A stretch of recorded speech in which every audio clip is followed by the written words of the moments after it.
Hello, my name is Amber Ballinger. I'm a senior at Lander University, and today I'll be reading my story titled All the Texan Poppies.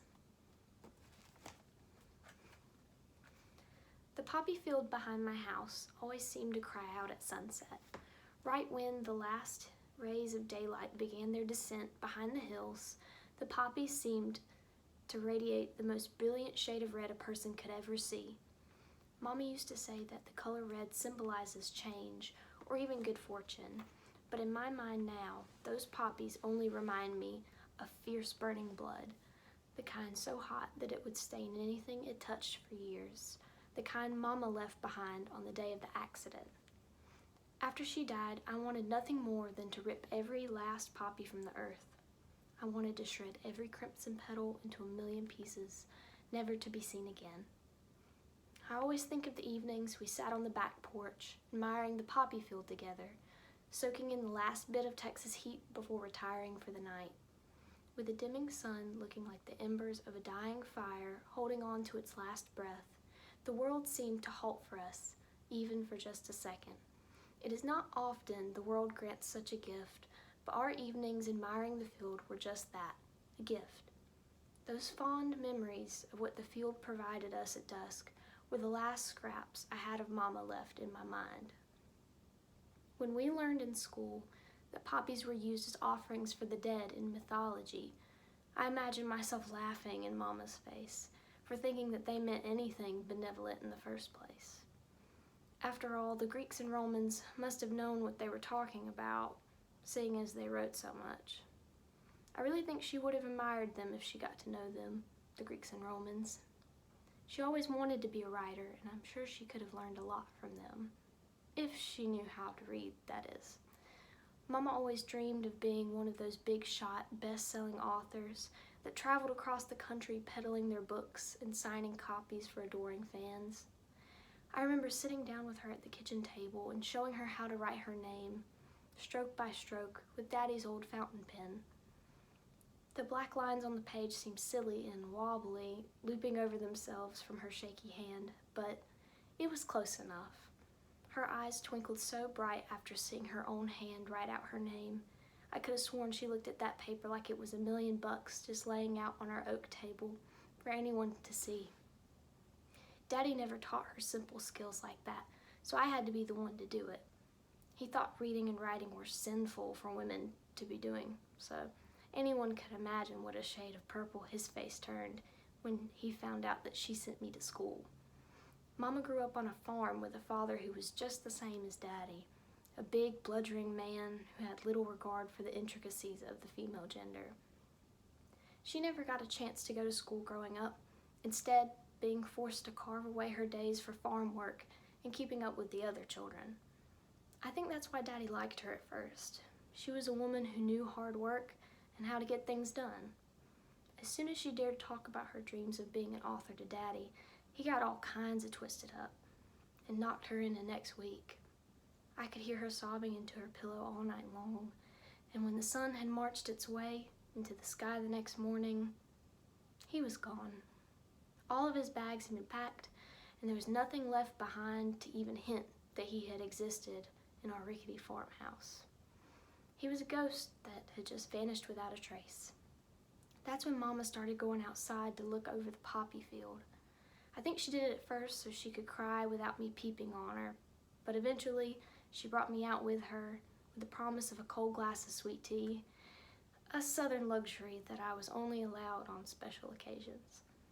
The first time I sat out there with her was the first evening she didn't cry in secret, the first she didn't shed a tear at all since Daddy up and left.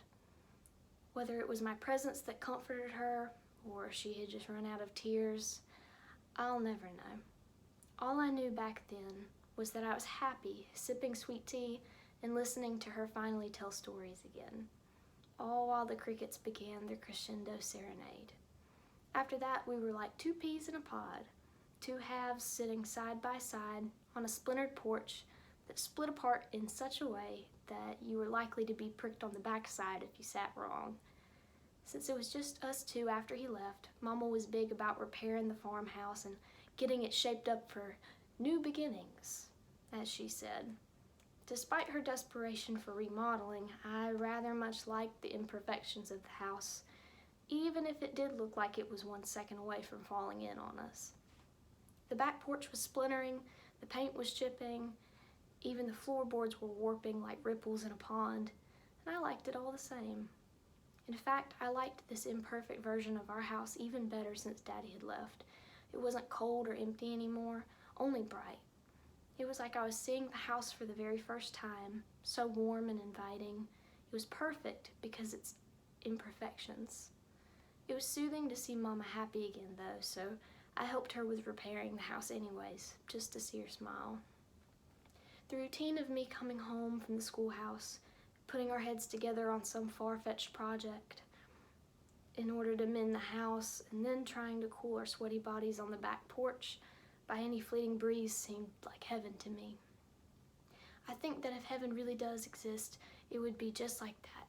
Just Mama and me working hard together and being able to hear the crickets call us back to the poppy field, back to a moment of rest. There was always some unfinished work to be done in Mama's eyes, so when the men came from town, came looking for Daddy one afternoon and brought everything to a lurching stop, I wasn't all too sure that Mama wouldn't fall apart at the seams right then and there. Apparently, Daddy had skipped town all those weeks ago with one of the men's wives, a spunky woman with a big wallet and an even bigger attitude. And now her former husband had come to get even. When he and the other men found out that Daddy had been long gone, rage was the only emotion I could see painted on the crowd of faces peering in through our front door. The husband pointed his finger in Mama's face and spit harsh insults at her, calling her a devil's wife and saying that she was hiding the truth from him like a no-good, two-faced liar. They showed no sympathy that I was watching this take place from my spot, frozen 2 steps behind her. If anything, it made them even more riled up to speak harshly to her, to degrade her in front of her own child. The meanness in their faces made them look even more like Daddy, at least the one I knew, the one that liked us enough to treat us badly. Now Daddy didn't even like us enough to stay, not enough to warn us of what mess he left behind. That's when I heard the loudest sound I've ever heard in my entire life. It was a sound so harsh and deafening that it made my ears feel hot and my head feel like it was whipped in 3 different directions at once. It made my face sweat so bad I couldn't see for a second, and when I rubbed my clumsy hands over my eyes to wipe them dry, they came away red as red could be. Everything after that felt hazy and dull, but I remember seeing her slump over face first, right into the door frame, and the look of terror on that husband's face when he realized the gun in his hand was still warm and smoking. The other men bolted and yelled in fear all the way back to town as the husband begged them, pleaded that it was an accident, that he had only intended to scare her, not kill her. He ran far away, legs kicking like he was running the most competitive marathon of his life. And there I was, standing frozen 2 steps behind her as she lay sprawled out on the doorframe, half outside on the front porch and half inside the house. I'm not too sure what happened after that, but the police officer said that when they finally arrived at the farmhouse, I was cradling my mother with her blood spattered on my face, wailing something about painting the house. The police chief later told me that that incident was one of the most shocking moments of his whole career. Him showing up to see a young girl covered in her mother's blood, to know that I witnessed what happened so closely without the grace of a blind eye. I couldn't remember much of her funeral, only the warm hands that patted my back in sympathy and handed me stale cookies when they lowered some box in the ground. It was the only moment of my life that I ever wished Daddy was near. I wished so badly for him to be one of the men dressed in black that would melt out from the crowd and wrap me in his arms safe and secure. There was no security for me after Mama died. Daddy was not at the funeral either, no matter how much I longed to wish his presence into existence again. There was only the house left at that point with its splintered porch, chipped paint, and red-stained doorway. When I returned back to the farmhouse under the care of a distant aunt, I got on my hands and knees and scrubbed away the red by the doorway until my hands blistered. When I finished with that, I began picking up where we left off on fixing the house.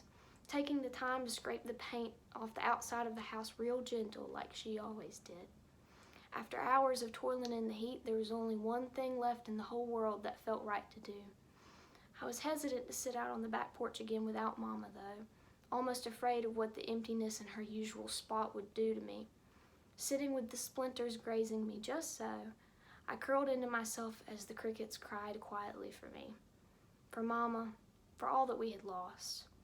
I gazed out at the poppy field that stood unwavering, proudly waving the same color that took Mama away from me. Perhaps the poppies will always remind me of Mama. They will be a reminder of her that I see in everything for the rest of my life. If so, no matter how much seeing the red hurts me, I will gather all the Texan poppies I see and kiss each of their petals. The poppies will revive her memory, and maybe, just maybe, she will be reborn into something as beautiful as them.